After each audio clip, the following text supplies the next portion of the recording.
If I've learned anything in my 23 years of life, it's that there's three constants: death, taxes, and a new Christopher Nolan spectacle in IMAX, roughly about every 3 years. Hot off the success of Oppenheimer, Nolan has decided to use his blank check to adapt one of the oldest, most iconic stories ever told, the Odyssey. This has been one of our most anticipated movies of the year. Today, we're here to talk about if it lived up to the hype. We're in for a big one today, so join us as we discuss our thoughts on Christopher Nolan's The Odyssey, as well as the first look at Avengers Doomsday. One, two, one, two, three.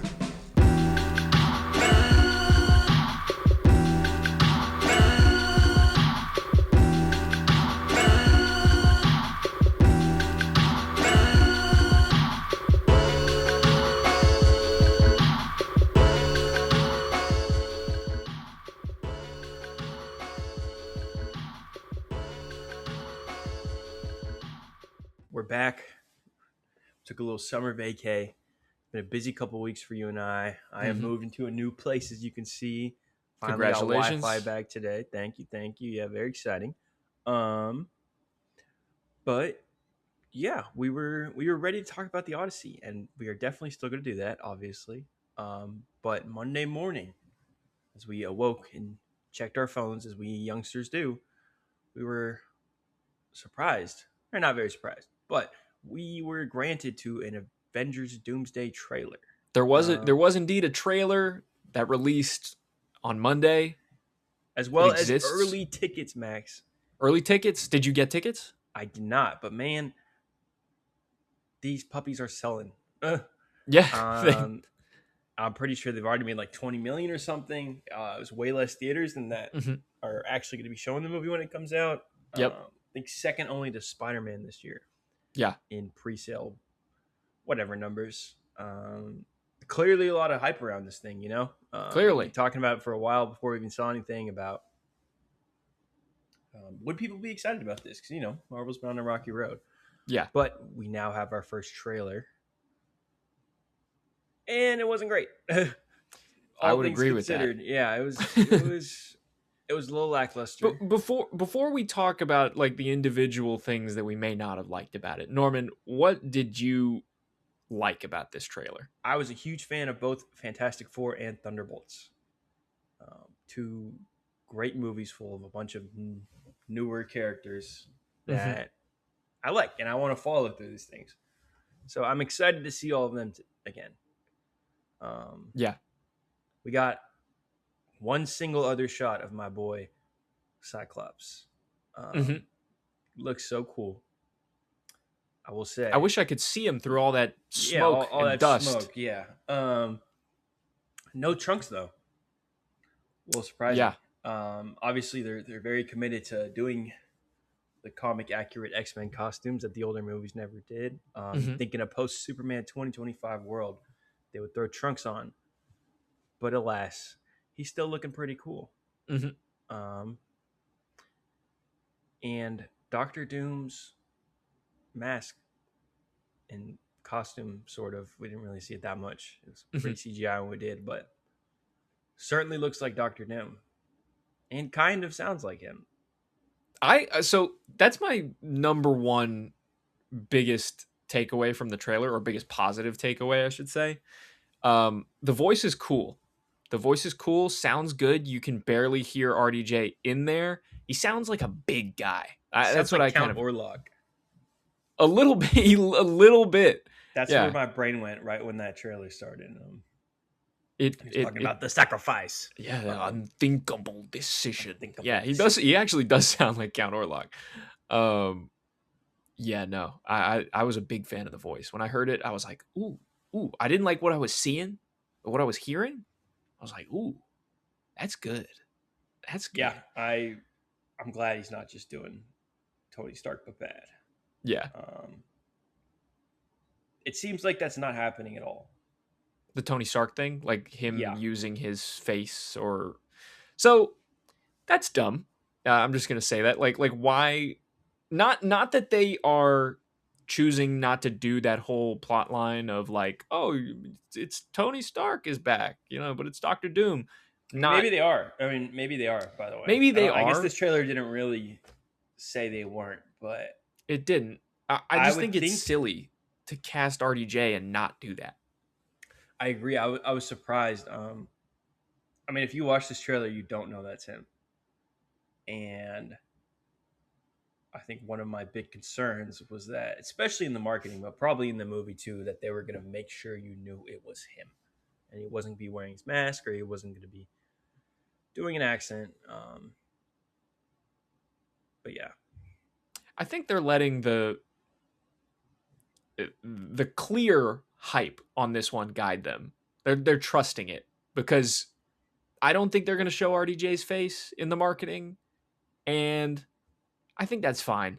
And I think that's probably the way to go.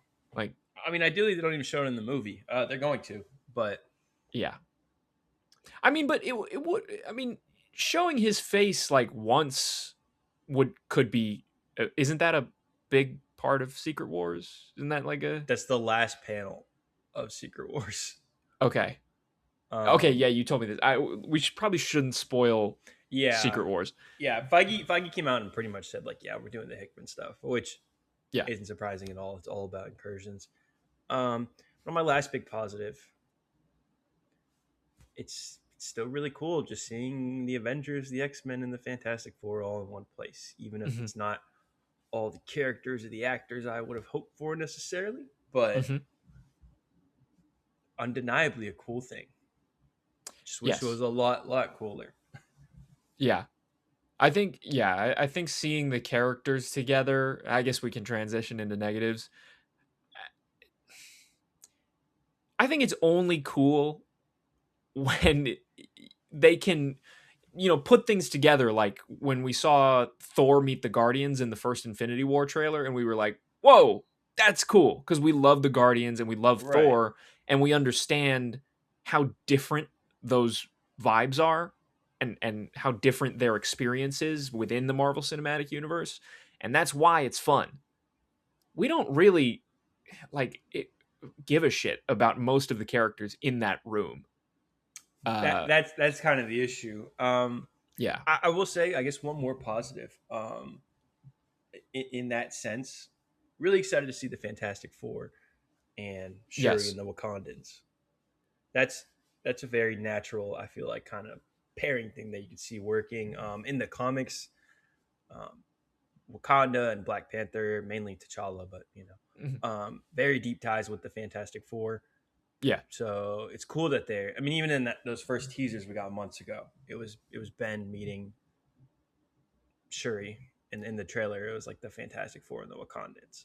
I probably got more out of that, like M'Baku and the Thing trailer, than I did this one. Before they CGI'd in the never-ending tsunami and the billion other people. It looks terrible. It looks awful. Sebastian Stan's stunt double. Yeah. Yeah. So yeah, I thought like most of, it had a lot of the issues that we've seen in recent Marvel movies, but it looks like it's going to be dialed up to 11 in this one, because nobody was on set at the same time, it seems, and they're just, plug and play, we're going to green screen you in and all that stuff, and it looks it. It definitely looks it. So not terribly excited about the way that this movie's going to look or even like feel. Like you can, when they show that wide shot of all the dudes standing in the room, I sent that to you multiple times this week. It's just like very real shot from a very real movie that exists. It's like you don't see this anywhere else. It looks crazy. Yeah, and to piggyback off that, I even think that the shot at the end of the trailer of Thor jumping into Doom, it looks so fake. Which a lot of these movies do, but like specifically that, it looks so intangible and like. They're fighting nowhere too. Like there's in theory there's cool stuff. Like there's cool. They're doing the Endgame final fight again, except it's the X Mansion this time. Yeah, and there's cool ideas for shots in here that are ruined by the black smoke stuff. Like there's a shot of like Thor walking up. All of us. What's up? I said the fog comes for all of us, Max. It does. It really Cyclops. does. It does. But yeah, the shot of like Thor walking up with Stormbreaker and you can see Doom in the distance, like that's a cool shot, but you like it's like the execution of it is just wrong. It's just all the way off. And that is unfortunate. I really, really hope they can land the plane on this one, because it would be really cool if they did. Like, like we've been saying, like these are characters that we care about, or some of them. A lot of them we don't really give a shit. But we like the Fantastic Four and the X-Men, and we want to see more of them. They are the cool Marvel characters. Like for me, it's like we're finally.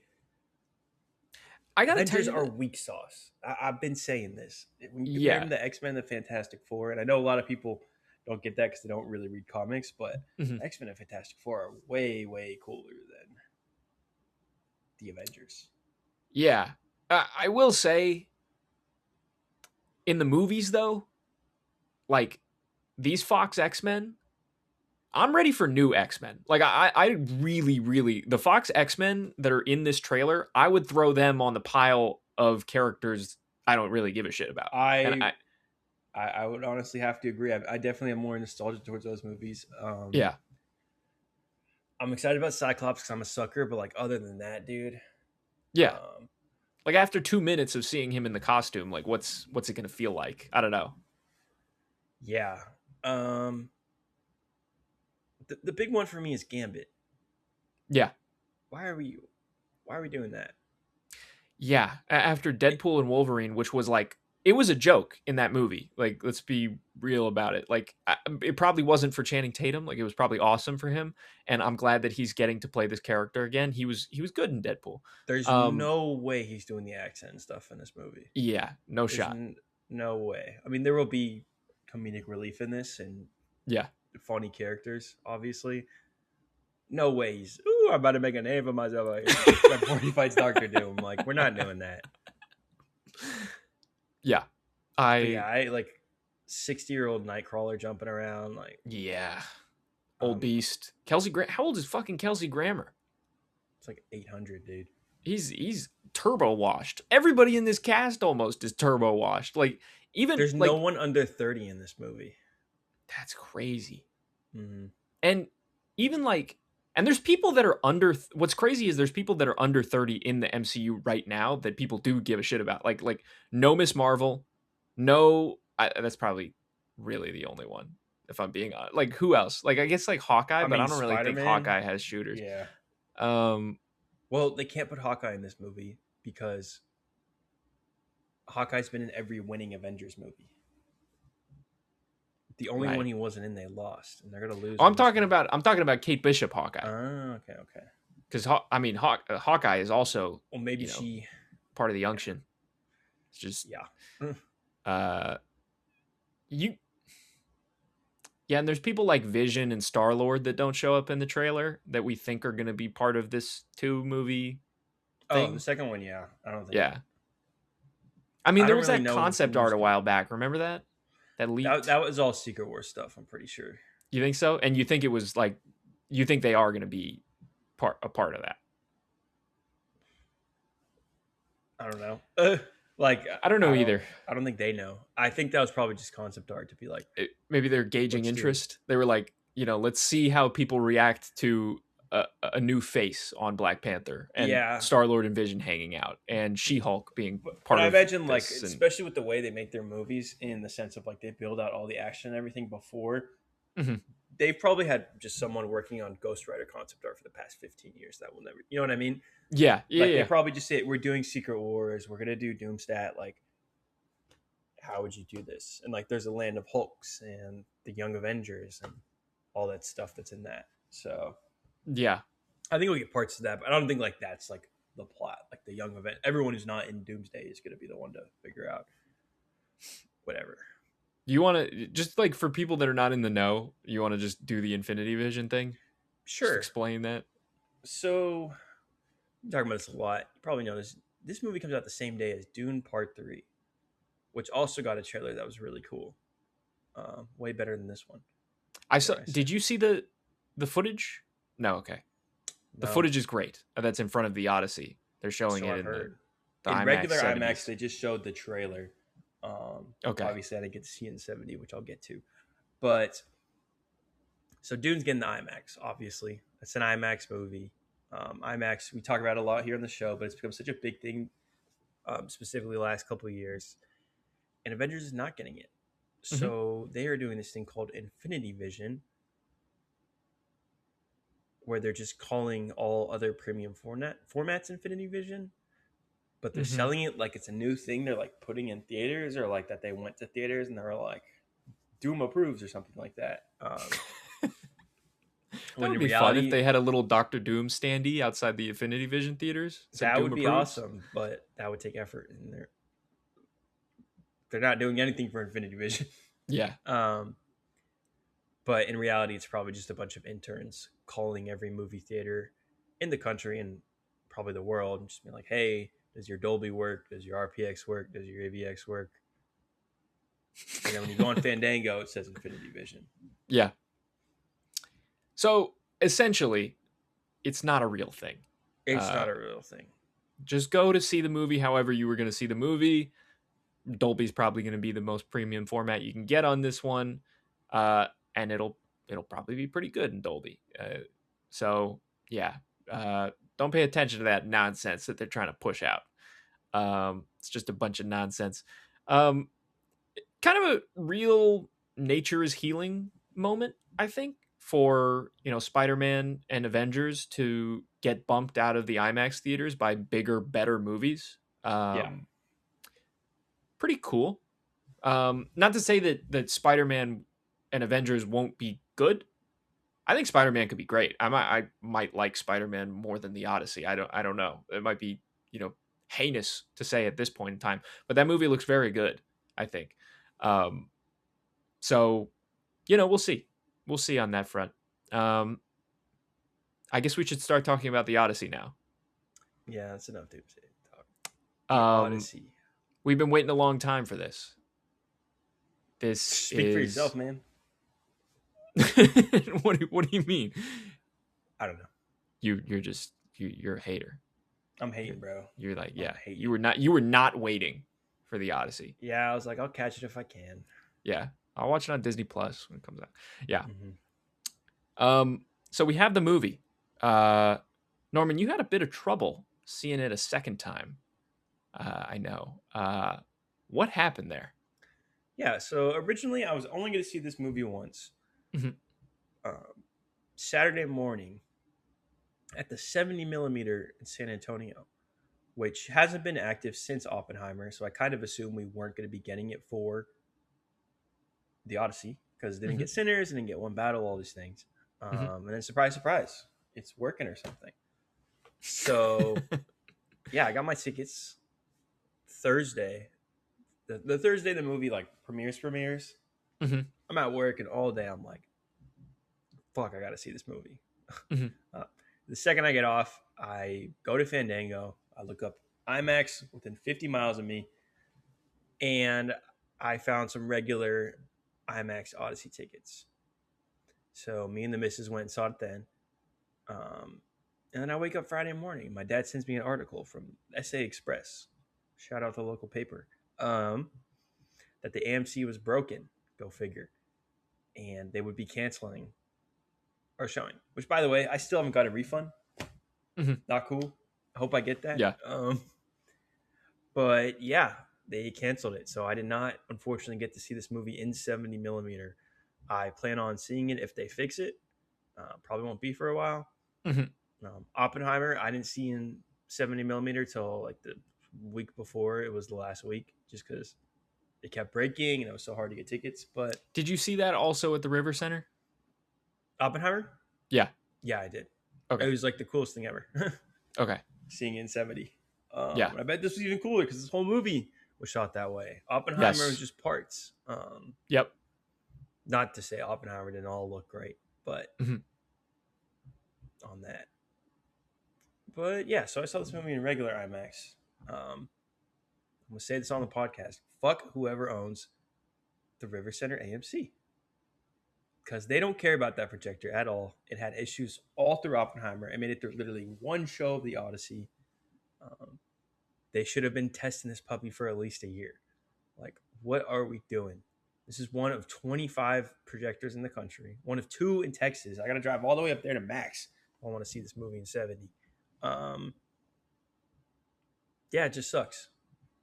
I wish they would build more of these, or people who had them would take care of them. But alas, I couldn't agree more. first world problems, man. That being said, it is so awesome to have one of these in Dallas. I went twice. And I liked it more the second time, I will say. Like, we'll get into our feelings on the movie. The Dune footage beforehand, you gotta see that. You gotta see it. Actually, I kind of watched a cam rip of it. Cam rip, yeah. That is Dudes my were getting favorite fucked scene up from in that. Yeah, it's my favorite scene from the book.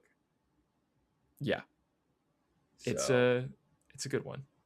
yeah, I'm excited. Yeah, I got the regular trailer in IMAX, and that looked unreal. It was actually really It annoying. rips. So in my theater, everyone was kind of chilling, watching the trailers. We had the Digger trailer that played really well. Mhm. Then everyone just started talking during the Dune trailer, and only the Dune trailer. Weird. Yeah, people were locked in for the Street Fighter trailer, but when Dune Mhm. came on, everyone just started talking. Maybe if I were to theorize what was going on there, I feel like maybe people have seen the Dune trailer over and over again by that point. Because Well, I hadn't seen it once. how had you not seen it once? You didn't watch it? No, I knew I was going to see it in IMAX like 2 weeks later. Oh damn! And you didn't even check it out. No, I saw a couple shots from it, and I mean, I knew it looked good. It does. I Yeah. like. There's some movies I just like don't really watch trailers for right away. The Odyssey, the same way. I didn't really watch Mhm. trailers unless it was in theaters. Yeah. Like something like Doomsday, I don't care if I watch it on my phone, or like something like Clayface that came out today. Like, I'm skeptical on that movie, so I would like to see a trailer. But Mhm. something like Doom Part 3, I'm like, A, I already know what happened because I read it. But B, just I know it's going to be unreal. Yeah. I'm sold. Yeah. I agree. We will be there instantly. Day one. What are we seeing first, though? How are you going to do it? Because you has to be have Doomsday been first. yeah. That's like the only world where Doomsday. How long do we know how long Dune Part 3 is? Probably 3 hours. I would guess that as well. And Doomsday is probably going to be 3 hours as well. So you can't really do the runtime thing. I don't even know if I can go on the same day. I'm probably not going to go on the same day either. Because I would see them at different theaters as well. Because I'm definitely going to 70 for Dune. And then I'll go see like Avengers at like the Alamo Drafthouse or whatever. Like some, Make sure or it has wherever Infinity they're Vision. playing Infinity Yeah, Vision. make Yeah, sure, yeah. Make yeah. sure you get Infinity Vision. Yeah, don't no, wanna miss. I'll make sure. I'll make sure my tickets are Infinity Vision, so I can see it the way. Why are that they the Russo calling it brothers that if it's intended. not the Infinity Suck? Doesn't make none I of it don't makes even any care anymore. sense. Yeah. Multiverse Vision. Multivision, Doomavision. Yeah, it sounds a little better. I think Infinity Vision doesn't even roll off the tongue. Anyways, there's a real movie out, and it's called The Odyssey, and it was directed by Christopher Nolan. Norman, we're quite fond of that guy.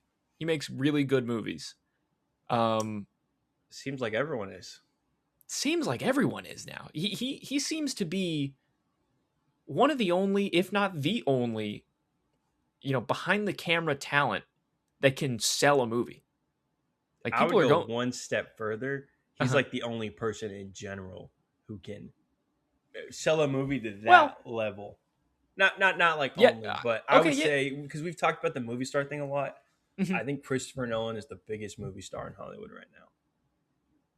I think his name carries more weight than any actor or director right now. I think you might be right.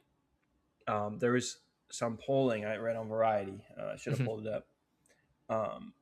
That like 57% of people went to see it because it was directed by Christopher Nolan.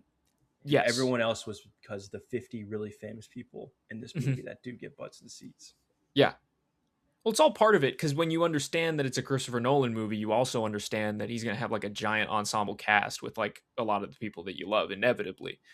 And And there are a lot of great performances in this movie from Tom Holland, Matt Damon, you know, Anne Hathaway, Lupita Nyong'o, Zendaya, Robert Pattinson. Like there's 100 people in this movie. Freaking Mia Goth shows up. I forgot she was in this. I didn't know when she showed up. I was like, oh hell yeah! I totally forgot. I forgot she was in this, and I forgot Charlize Theron was in this. Yes, even though I knew like Charlize Theron who she was playing, but who. So is it Charlize you were most surprised, like pleasantly surprised to see? Like, was there someone that showed up where you were like, forgot they were in that, or like, you know, something like that?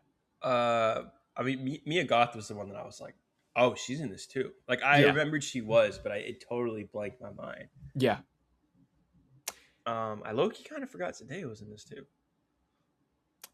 I didn't forget that. I think, you know, yeah, because I forgot been on the like Spider-Man thing. I mean, like I said, like I didn't watch any of those trailers on my phone or not. Like I saw them in theaters, you know, and I obviously she wasn't in any of the trailers, right? So I think that's kind of why I forgot, especially when all the trailers, you know, like I'm getting excited about Matt Damon and Robert Pattinson and all that. But yeah, there are a lot of famous people in this movie. Yeah. I feel like I came into this the guy from The Force Awakens. Which guy? One of the guys who tries to kill Telemachus. He's like Telemachus? The one. Yes, Telemachus. I don't know where I'm going with this. He's in The Force Awakens, and he's like the dude who is like trying to steal Han's ship when he meets Finn and Poe, and he's like, "Tell that to the whatever clan." You know what I'm talking about? Not really. Are you talking about Logan Marshall Green?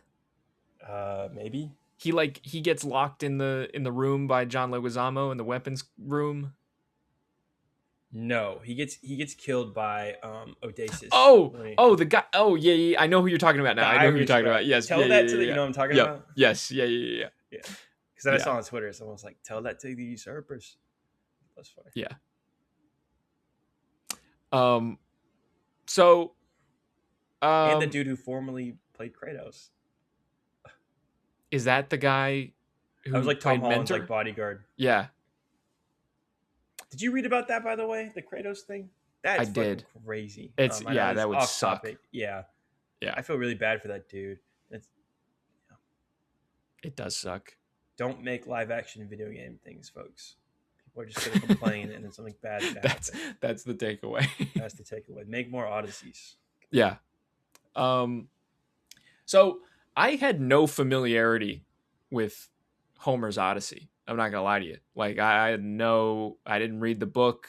I didn't have to read that for school. Never, came across my desk at any point. The only kind of exposure I have to this story, and I'm not really an expert on Greek mythology either or anything like that. The only exposure I have to it is people saying other movies that I've seen are like the Odyssey, whether it be Oh Brother, Where Art Thou, or like something like Beau is Afraid. SpongeBob?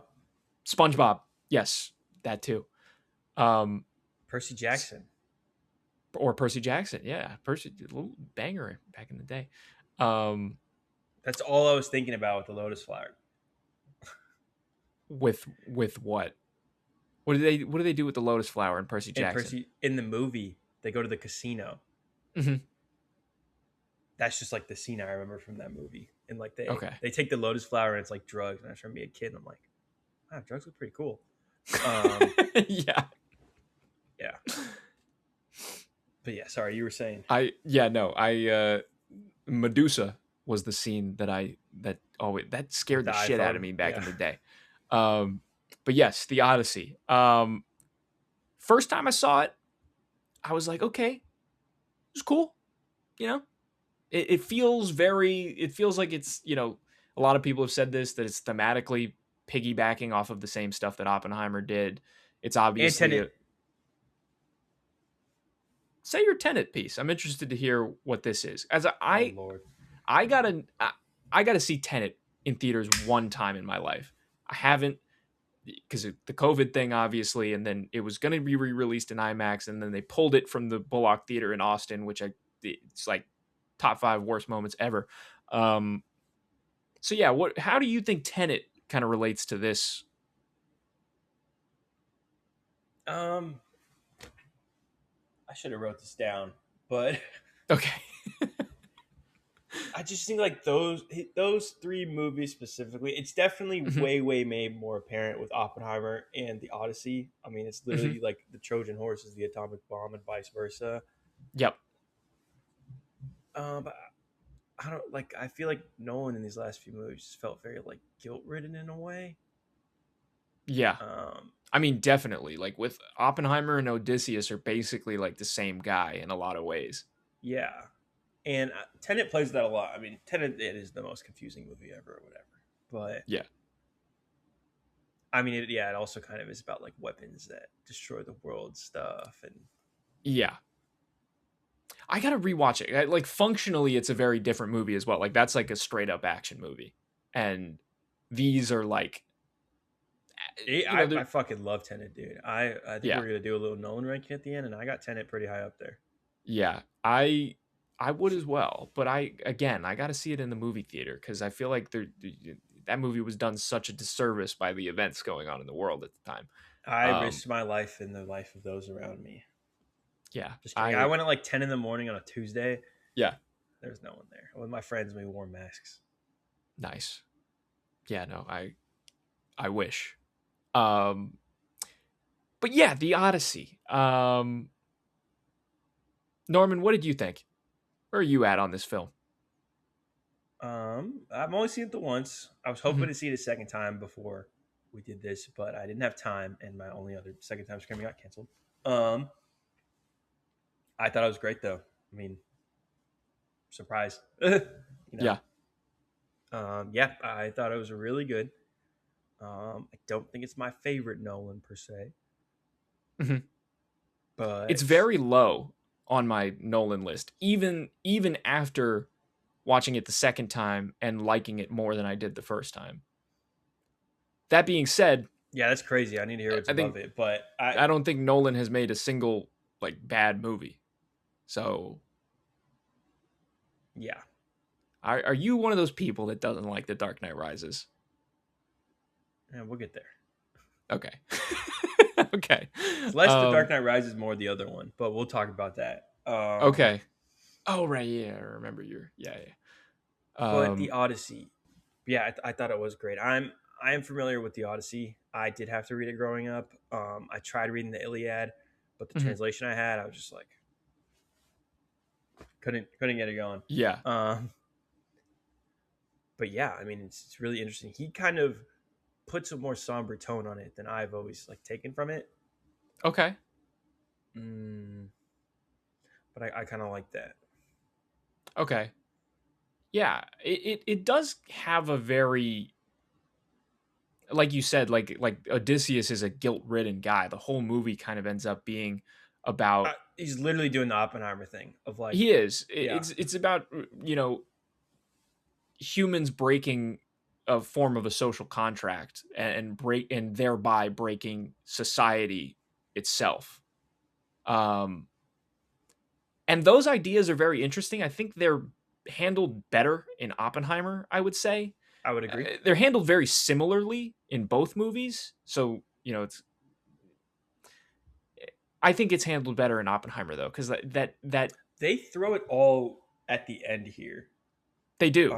I think Oppenheimer does a good job of like throughout the entire movie, no matter how big his ego gets or how obviously he's committed to building the bomb, but like you can kind of tell he knows what he's doing is wrong the entire movie. You don't really get that from Odysseus, I feel like, till the end. Like he's making dumb choices Yeah. the whole movie, but you don't get the sense that he's like, I know stopping off at this island is wrong, or like I know shooting the Cyclops in the face is wrong. Um, And there's also, because there's just less people involved in the Odyssey than there were in Oppenheimer, you don't have a lot of other perspectives right. going on. Like with Oppenheimer, you would have a bunch of different people recalling specific parts of Oppenheimer's being, like and the certain things that different people took away from him, whether they thought he was like an ego-driven guy, or he was like doing things for the good of mankind, or whatever it was. There was just a lot going on in Oppenheimer. There was just a lot of debate about the ethics of everything that Oppenheimer was doing in that movie. In this movie, you're more watching Odysseus grapple with what he's chosen to put himself behind, I would say. There's not as much, like, oh, we shouldn't do this. Like, there's a little bit between like him and Himesh Patel after they pass the whirlpool, when he's like, well, if we went into the whirlpool, everybody would have died. If we went this way, like 6 people would have died. And then Himesh Patel's like, why do you get to decide that? And it's like, because he knows he made that choice. He was the only one. He had to bear that knowledge and make that choice. Like, that's why he did that. Mm-hmm. And that's, I don't think that's inherently as interesting as everything that was going on in Oppenheimer. I feel like I'm comparing it too much to Oppenheimer, but I did think about it a lot too. Yeah. Yeah. I think like you said, yeah, they really, really complement each other. Mm-hmm. And yeah, I think that Damon is fantastic in this movie. I think that he brings such a like necessary kind of everyman quality to Odysseus in this movie, and it's an interesting way to do it. Like, I'm sure a lot of people would have done like the whole, I don't know, maybe like British accent thing or Greek accent, mm-hmm. whatever it is, and Nolan puts it in a very contemporary lens. And Damon is kind of just Damon as Odysseus in this movie, and it works perfectly. I think that's not a slight at his performance or anything like that. It's a movie star performance. Like, he's doing the Damon thing as Odysseus. And it's great. I think that's the way to do it too. Towards the start, it was a little bit like just hearing like modern things come out of people's mouths. That's the way to go about it. I think like I don't need accents. I don't need everyone to speak in a language. Like, I know they're all Greeks, mm-hmm. I know they're all supposed to be Greeks. I'm glad he did it that way. I know there's a lot of outrage and stuff. I don't know if we want to talk about that now or later, not at all, but there's a lot Let's just not. I'll say there's a lot of stupid noise around this movie. Doesn't matter. This movie is huge. Yeah, I mean, people like, I think most normal people probably wouldn't even interact with that stuff anyway. Like, I feel like I'm decently tapped in on, what the general public is thinking, whether it be on social media or who I'm talking to, whatever the case may be. I'm not on social media a ton, but the only time that I hear about so-called controversy is when people say, "Did you hear about that controversy that's going on?" No, I'm not saying this is something like, if you talk to someone, they're 50% likely going to be like, "Oh, it looks cool," or they're 50% be like, "Why is Lupita Nyong'o in this?" Yeah, no, most people are just going to be like, "Oh yeah, I saw the Odyssey, it was cool," or I want to go see that, but I can't get a ticket, or whatever it may be. But yeah, no, I would just say it's very funny. So you don't see it as much because you're not on Twitter. I'm still on Twitter. Yeah, I'm barely on anything. Good for you, man. Yeah. But it was very funny because, like, you see this stuff. I mean, you saw it with Supergirl. But that movie actually was bad. So those people probably felt better with the ground they were standing on. But all these people that were complaining about all this stuff,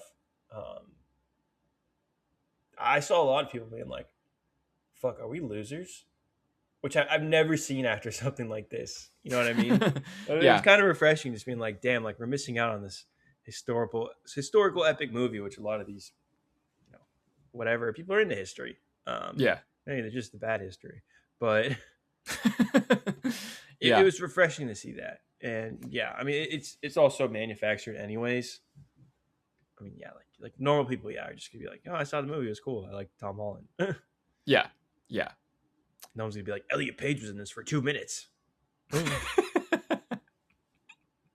Yeah, I agree. Nolan is real as hell for making a trans man the bravest man who ever lived. Elliot Page was good too. Elliot Page is awesome. Yeah. Yeah. Oh my god. The freaking scene in The Undead. Yes. Yeah. That was awesome. With you get like the Agamemnon stuff there too. Like with the first time I kind of missed the whole thing where like Agamemnon is the one that tells him like go back home in disguise because you don't know what's going on there. I missed that the first time. But interesting. Yeah. Really cool stuff. Loved the look of Hades. It was especially, I think maybe shot of the movie is them pulling away from Hades and you just see everyone lined up on the beach. Dude. Yeah. Yeah. Great. And it's like a visual representation of Odysseus's failure. And like it's just fantastic. It reminded me of you watched all of Barry, right? I did. In like season 3 when Barry's on the beach and he's looking at all the people he killed. That's what I was thinking of. Yeah. Not that Barry influenced this or whatever, but it may be. Barry's the blueprint. Barry is the blueprint of most things. But yeah, that was just fucking sick. Everything out the Land of the Dead. Yeah, Agamemnon was like the coolest looking guy ever. It's so funny that it's Benny Safdie too, because Benny Safdie has like resting propeller hat lollipop face. You know what I mean? He just looks like a sweetie pie. I mean, like, you know what I mean? I don't mean that in a mean way or a bad. I love Benny Safdie. I think he's a great actor. I love most of the movies he directed. Yeah. But yeah, just like so unbelievably cool. Just like Darth Vader armor. You know, he's just walking around. Is he that tall? Or is he wearing crazy lifts? I don't know. Because I was like, he's huge. Taller. Yeah. He can't be that tall because he was towering over Matt Damon. And Matt Damon's not a short guy. Tall. I don't think. I mean, Matt Damon's 5'10". And as someone who is 6 foot, people who are 5 foot, you know, it is like a mountain between. Sorry. Yeah. Just had to rage bait a little bit. No. I think that every time I see you, I'm like, wow, what a tall guy. What a tall man. Norman Davis. Yeah. I know everyone's thinking it all the time always, so yeah. Shit, I'll play Agamemnon in the next Odyssey. You're Agamemnon in the Odyssey too?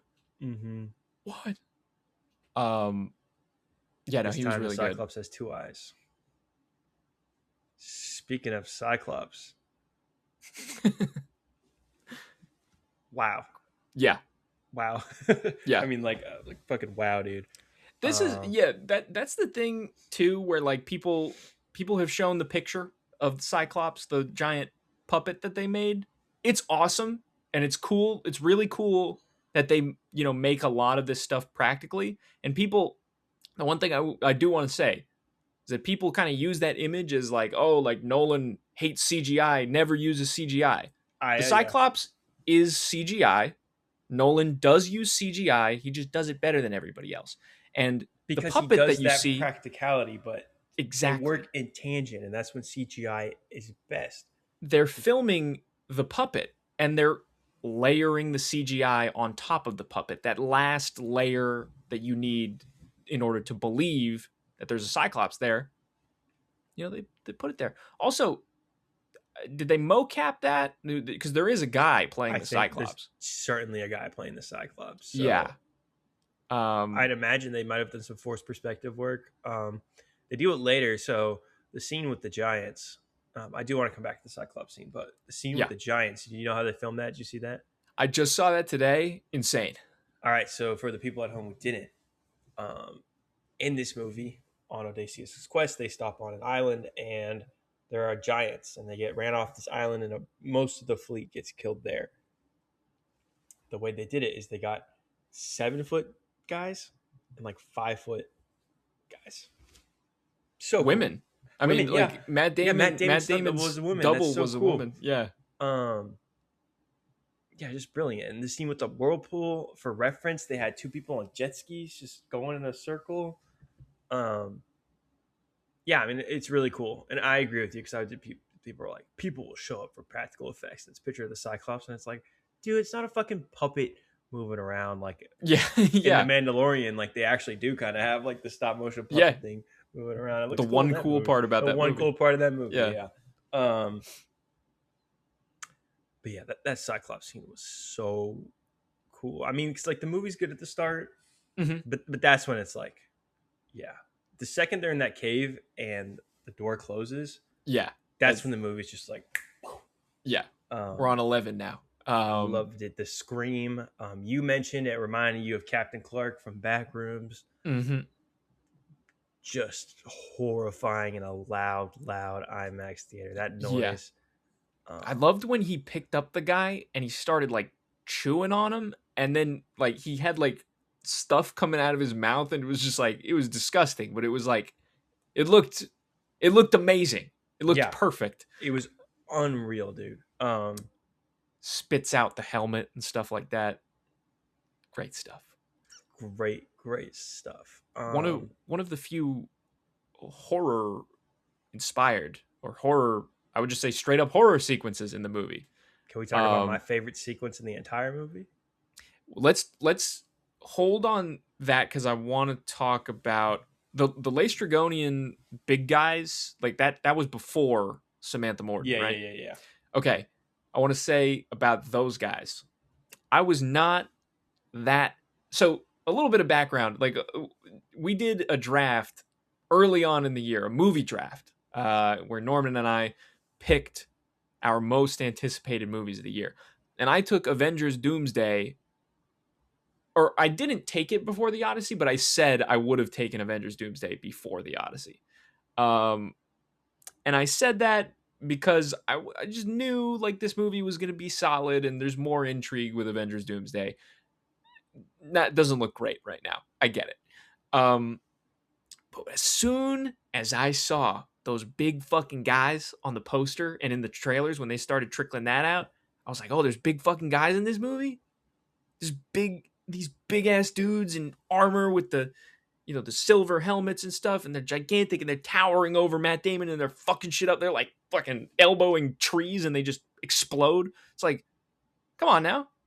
I can't say I'm not excited to see that. Like that's like, that was the best part of the movie, in my opinion, was those big fucking guys and them coming at the ships, and they're just ripping the ships apart. I was like, oh my god, just like rocking the boat. That was scary, yeah. I was like, can you imagine being on that boat and like, yeah. It's and one also, thing if they just cut it in half, like them just shaking it around, and like, that the second they want to, they can just rip you in half. Ugh. Yeah, just incredible. And they got Himesh Patel's character at one point. One of them got him, and then Odysseus gets him with the freaking arrow in the face. Bang. Shout out Himesh Patel, who's also in Tenet. Great. He was great. He's give him the lead in one of your movies, Nolan. I agree. Yeah, he can handle it. He said he's in the Coogler X-Files TV show. They were talking about that in press. I saw that today. Sick. Yes. You big fan of his. What's up? Have you read about that pilot? The theatrical, like they're doing it in theaters? Well, it's 2 hours long, and it was shot by the same DP as Sinners, so I would assume, but that should be pretty cool. I don't know. I don't love 2 hour TV stuff. I kind of struggle when the episodes get to like that 1 hour HBO range, where I'm like, I don't know. I just don't want to be watching TV for that long. I'm a bit of a TV purist in that way, I guess. I kind of like a 30-minute, you're in, you're out. It shouldn't be like a long movie. I just like movies more at that point, because I agree. Just feel like that's why better I don't watch told stories. Shows, yeah. Yeah, most of those hour-long shows to me feel like there's just way too much time being spent on stuff that shouldn't be part of the story. Like you can crush a lot of these into 2 hour movies or whatever, 3 hour movies. Yeah. That's not to say that I don't like any of them. I do watch plenty of shows that have hour-long episodes that are very good. I'm not saying all of that's bad, but my personal cup of tea is those 30-minute things. Anyways, the Laestrygonians were awesome. Loved everything about that. We can get to Samantha Morton now. One of the most horrific things you'll probably see in a movie theater this year. this was my favorite scene in the movie. Yeah. This was probably the coolest scene I've seen in any movie this year. Yeah. This was not in any of the trailers.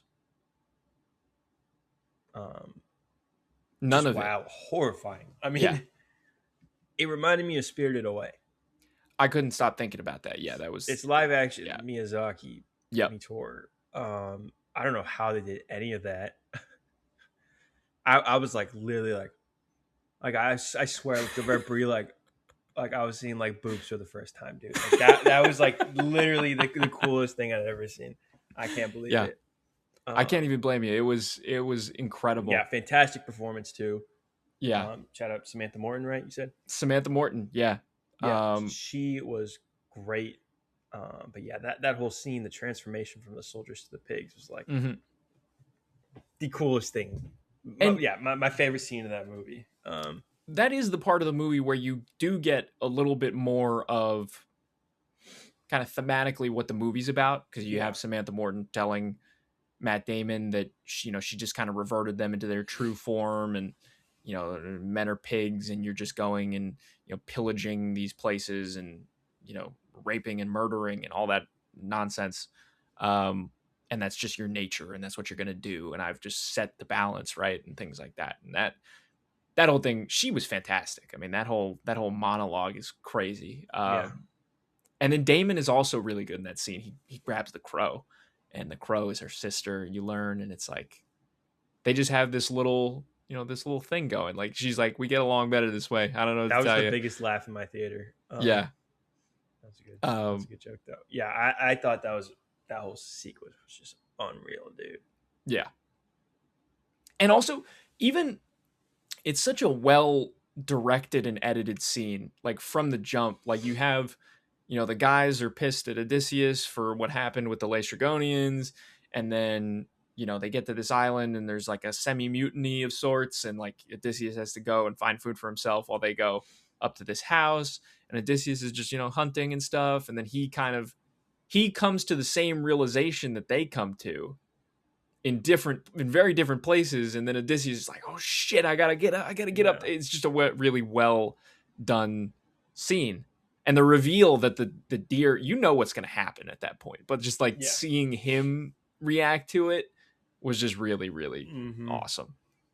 Really well done. Yeah, I need that hour 45 Nolan horror movie.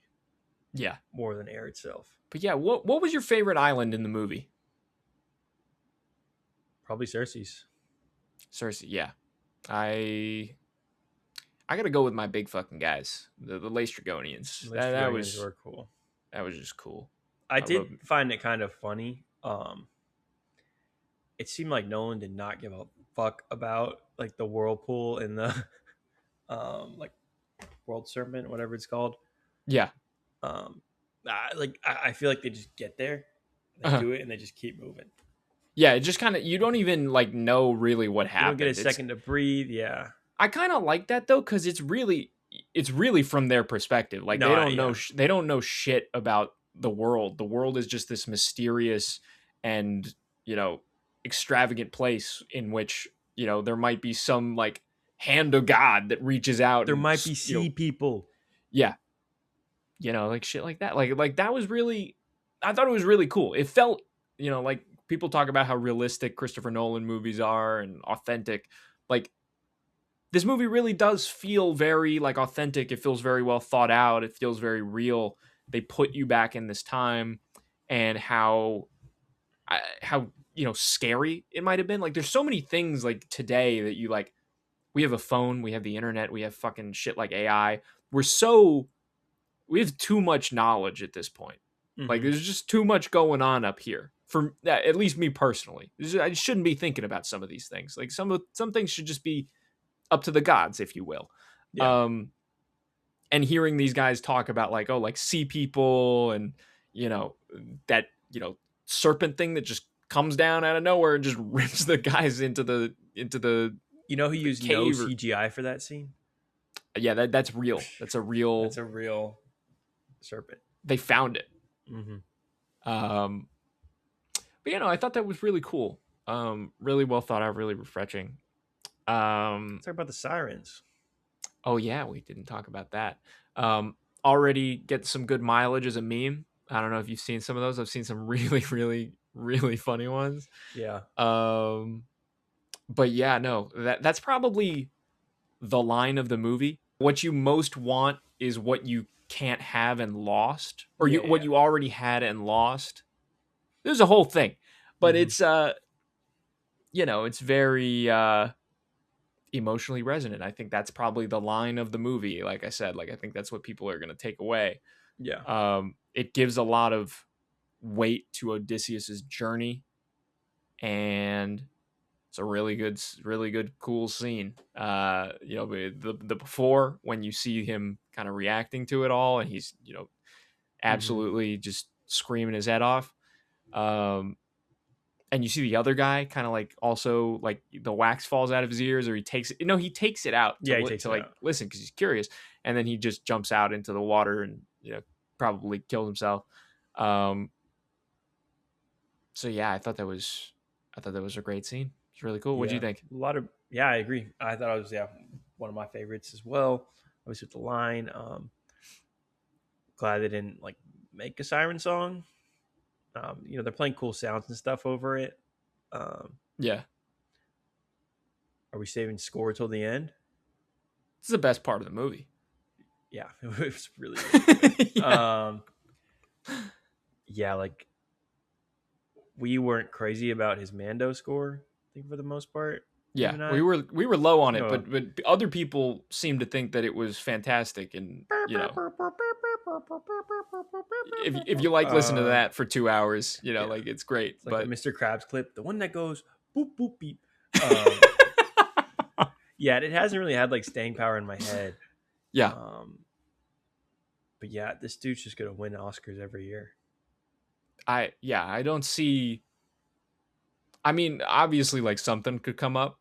Like I'm not saying like nobody could top this. Tenet score is unfucking real. I've actually been like listening to it pretty regularly since that movie came out. You know what? I actually remember listening to that Tenet score a lot back in like the early days of college, I think. Yeah. I think I listened to that a bunch. I got to go back and revisit that one. That's the theme of the podcast, is Max needs to go back and revisit Tenet. And perhaps you, the listener, also need to do that. Or watch it, because a lot of y'all didn't. Yeah. Which is fine. Yeah. Pandemic or whatever, but it's time. Yeah. Let's get to it. Yep. Great Travis Scott song as well. Dude, I've been bumming that all week. Ever since I rewatched it, dude. Yeah. Yep. Great. Yep. So, Travis Scott's in this movie.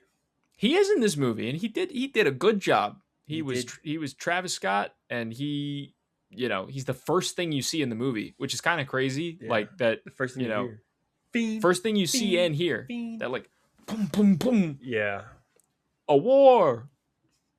That was super cool. It was cool. It was good. He comes back in the end of the movie too. What do they say at the start of the movie?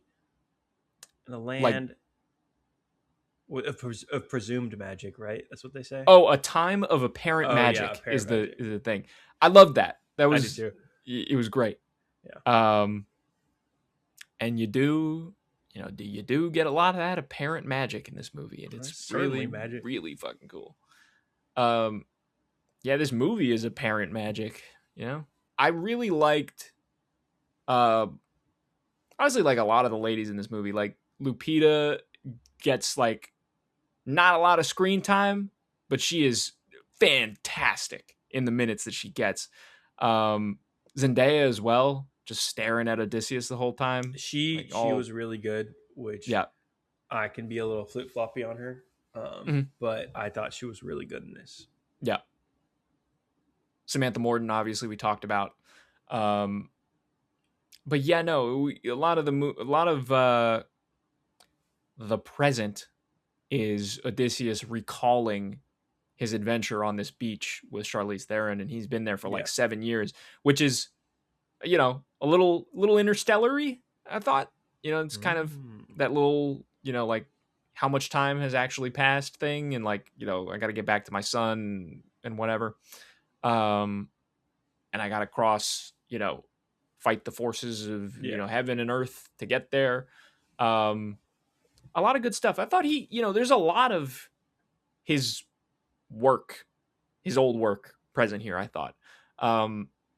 Specifically like this whole kind of like third act of the movie where he comes back felt like he was running The Dark Knight Rises back. And as a strong defender of The Dark Knight Rises and the moments that he kind of ran back in this movie from The Dark Knight Rises, I thought it was awesome. Like all of Odysseus coming back and the slow build to the reveal that he's there was just incredible. Yeah. Dude, when he strings that bow, that was like... Dong. Dong. Yeah. What an amazing sound. I mean, yes. Not surprising from Mr. Nolan. The guy loves his sound. But yeah, the third act was awesome. Some of the action was a little choppy, I'll say. I couldn't really follow it for a second there. But maybe I was so overwhelmed at that point in the movie. Yeah. But yeah, when he's killing the usurpers, right? The suitors? The suitors, yeah. I don't know why I keep saying usurpers. I'm tired, Max. Yeah, I know. But it's late. Yeah, when he's killing them, some of the action was a little choppy.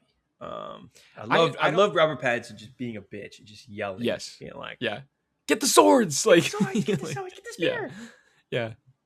He doesn't do shit in that entire final battle. He's literally just telling people. Perfect. He doesn't grab a weapon at any point. He's just hiding and saying like, "Go get that." I thought he was great, by the way. I mean, he's always really is. I don't know.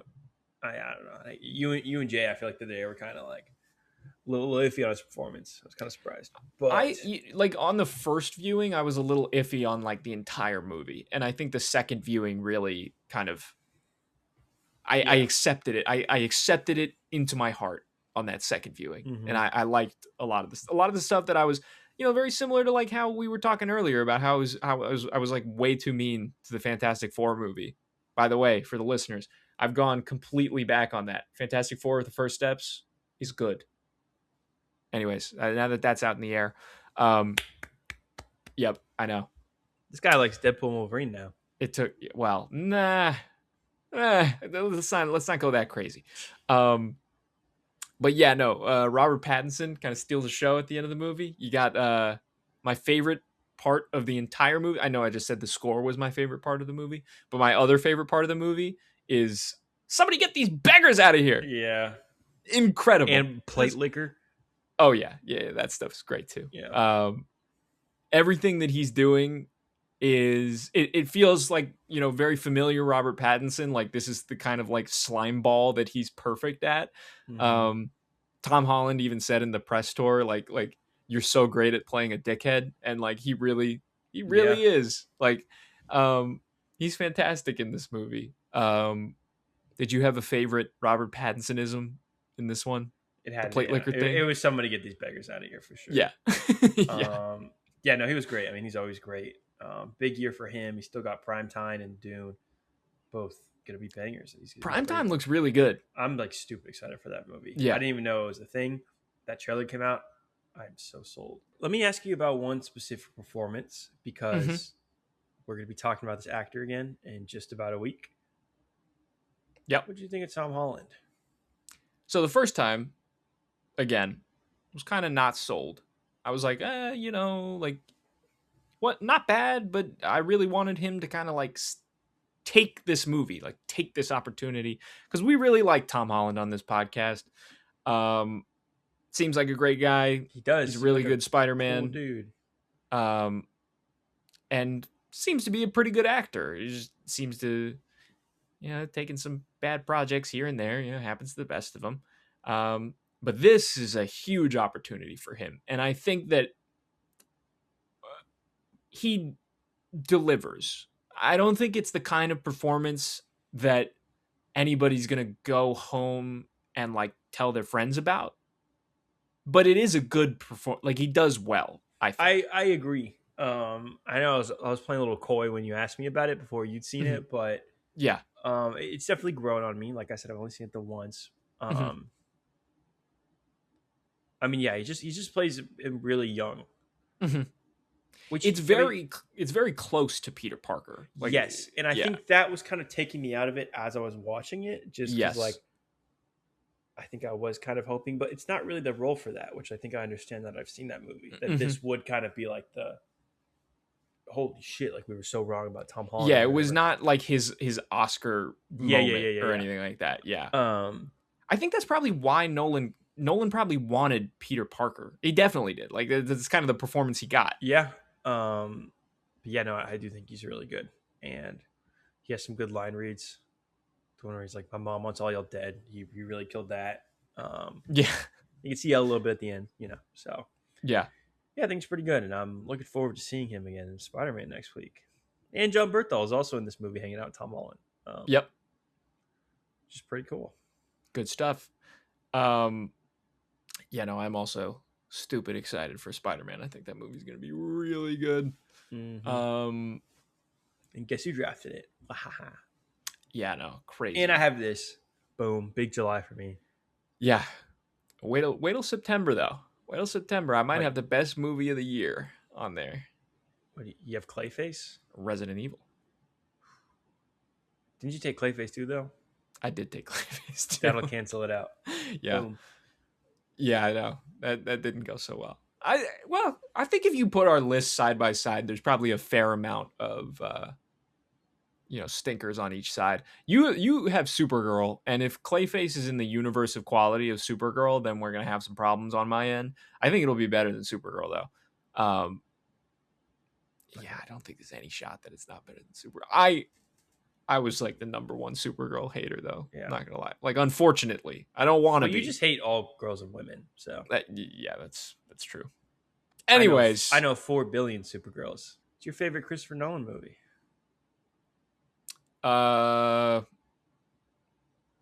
fuck, I forgot what it was on Letterboxd, but it's probably Interstellar. What is yours? Oppenheimer. My Oppenheimer would be 2. Like, it's that and Oppenheimer, I think. I'm at Tenet at number 2, baby. Again, theme of the podcast. Go rewatch that movie. Hey, but even better, we got Dunkirk at number 3. Dunkirk is the one that I don't really like that much. I know it's a little divisive. That was like the first movie, or one of the first movies I really remember like seeing in IMAX and being like, yo. I remember seeing it in IMAX and it was like too much. Like, I saw it at the same. So loud, dude. It was so quiet. I'll never forget the silence in the audience. Like, it was so tense, that whole movie. I legitimately, I've never felt that way in a movie theater since then. Probably probably when I was like a toddler was the last time I felt the way I did watching Dunkirk in that IMAX theater when it came out. It was just like it probably affected my enjoyment of the movie. That's my that would be last place on my Nolan rankings. And I think probably a lot of that's the rare case where the theatrical experience like took it down for me. Yeah. Because I feel like it was just too much. Like, I couldn't really latch onto it because I was so. It was like sensory overload. It was so fucking loud. Batman Begins, I don't like that movie. That's the Nolan movie I don't like, since you asked. Specifically Begins. I also really don't like Rises. There's parts of it I like. I think the Robin shit is terrible. Not good. Yeah, that's a small part of the movie though. It's like the Bane's kind of. He's like become Bane. iconic, but like, yeah, not my Bane. I don't love. So I will say I love the performance. I love the voice. That whole thing. I'm the physicality. 100% with you, but like, fuck that. You know what I mean? Like, yeah. It's not really Bane. Like, I get like the not my Bane thing. I don't care that much. Like, I don't need him to be giant, hulking, whatever. But like, yeah, you could have just came up with a character at that point. You know, like. Well, I think he's got. It would be lame if he was just like a guy from the League of I Shadows, which agree. he ends up being, which is my biggest problem with Bane in that movie. There's nothing The way about they him other tie it than him breaking Batman's back. There's nothing like necessarily Bane about him. and the mask, like that's it. But yeah, no, I'm a big fan of that movie. I think like all of the stuff in that movie.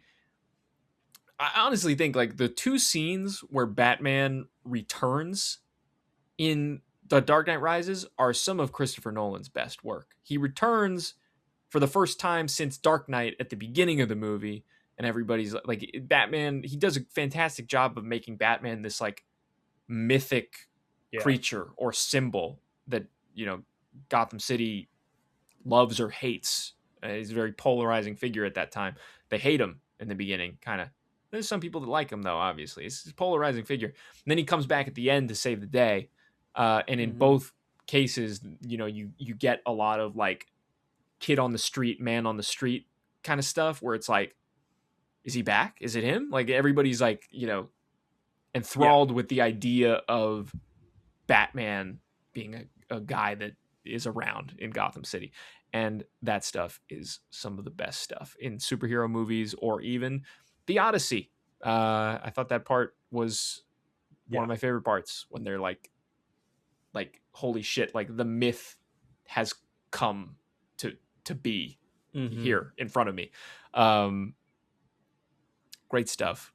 What other? You got any other Nolan takes for me? Norman's Nolan hot takes? No. So your top Inception's three. Cool. Inception is pretty. That's cool. not a hot take, but that's just like the one I didn't say anything about. Yeah. Interstellar is like not in my top three, which for a lot of people would be a hot take. It's a little sacrilege. Yeah. I think I got it like 5 probably. So what's 4? So your top 3 was Oppenheimer, Tenet, Dunkirk, probably The Dark Knight, and then Interstellar or the Odyssey. We'll see after the Odyssey round 2. The Odyssey is going to end up like above Dunkirk for me. It's going to end up higher for me too. Like I like as like my second to last. I still really like this movie. I don't think this guy makes like all of his worst movie is like a B plus A minus. Like there's not really like a worst one. Like it's just like what you like. And I happen to be a huge fan of Interstellar, Oppenheimer, and I guess The Dark Knight, you know, and that's good shit. I do love Dark Knight Rises. It's lower on the list though. It's more like I really love certain parts of The Dark Knight Rises, and you know some of that movie is just kind of like Talia al Ghul, Ra's al Ghul nonsense, and yeah, we can leave that to the side. Yeah. Closing thoughts on the Odyssey? I mean, yeah, it was great. One of my favorites of the year for sure. We're just so lucky that we get to be kicking at the same time as Nolan. Yep. It just makes me happy. I mean, really, like how, like I said, like he really is like the movie star. Like this movie's gonna make upwards, if not $1 billion, on his name. Which is cool. It's even cooler than if we had an actor that was making a movie that would make him $1 billion. Like, yeah, what you said about someone behind the camera, and that he gets people talking about these premium formats and understanding the difference between film and digital and 70 millimeter. And I keep blowing people's mind by being like, hey, every IMAX you've ever been to is fake as fuck. There's only like 10 real ones. It's just cool. He is like the most important person to cinema. Yeah. For our lifetime. Like he's not my favorite director by any means. I don't know. I was talking about this with my friend Sam the other day. When you're young and you're getting into the movies, Nolan's the coolest guy ever. When you're a teenager and you start watching other movies, you feel really smart, so you get all pretentious and be like, yeah, Nolan's not the best director. Sure. And then you get even older and you're like, he's the coolest guy ever. Like, he's not my favorite director, but like, it's fucking Christopher Nolan. Like, how lucky Yeah. am I? Yeah. That's how I feel about it. Yeah, I mean, he's the GOAT, and whatever he makes next will probably be as good as this. So, if not better. I second that, and this has been our Podyssey. I said, Odyssey. Look at that. Whoa. Look at that. Whoa. Yeah, thank you for sneaking in with us, and we'll see you next time.